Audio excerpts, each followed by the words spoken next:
And మీరు చెప్తూ ఉంటే చాలా ఇంట్రెస్టింగ్గా ఉంది, దీన్ని బ్రేక్ చేయడం నాకు ఇష్టం లేదు. సో గురూజీ, జీవితంలో ఏం సాధించాలో చెప్పారు కానీ ఎలా సాధించాలో చెప్పలేదు. జీవితంలో మనిషికి జంతువుకి ఉన్న ఒక మంచి తేడా చెప్పగలరా?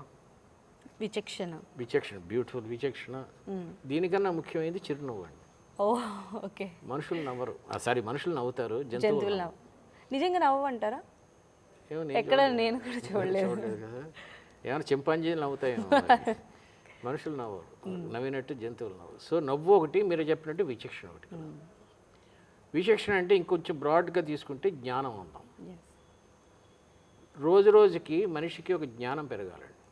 ఈ రోజుకి నిన్నటికి మధ్య ఒక జ్ఞానం అనేది కొంచెం పెరగాలి. కానీ మనం ఏదన్నా ఒక పిక్నిక్ వెళ్ళామనుకోండి, ఆ రోజు ఫోటోలు తీసుకుంటాం, డ్యాన్స్ చేస్తాం, ఏదో ఆడతాం, వచ్చాం, ఆ రోజు జ్ఞానం పెరగదండి, కానీ ఆనందం పెరుగుతుంది కదా.